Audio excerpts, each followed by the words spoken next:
Le marché immobilier du Bouscat est en pleine ébullition. On va décrypter ensemble les grands changements en cours et surtout ce que ça implique concrètement, que l'on soit acheteur ou vendeur.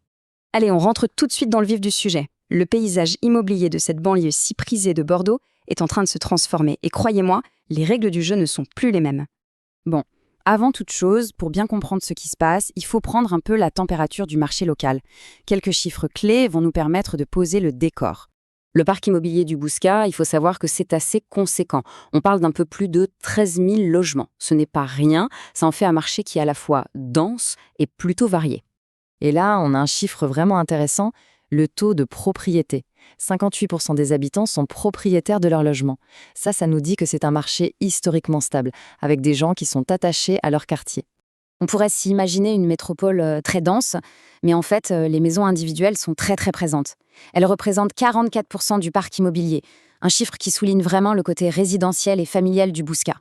Voilà, maintenant que le décor est planté, on va s'attaquer au cœur du sujet.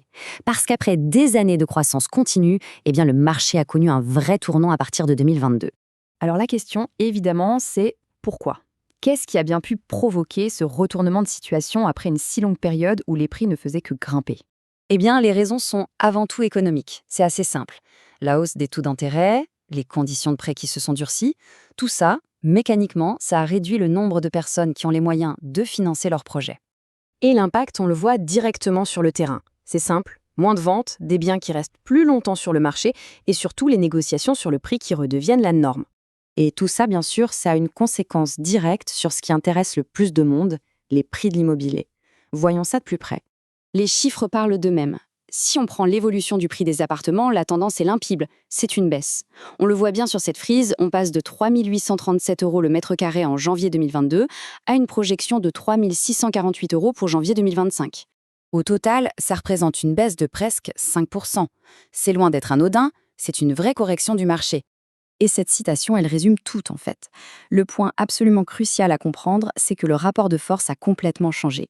Le pouvoir est revenu dans les mains d'acheteurs qui sont devenus plus prudents et surtout beaucoup mieux informés. Bon, le marché a changé. C'est un fait. Alors, la question maintenant, c'est comment on fait pour réussir à vendre dans ce nouvel environnement ?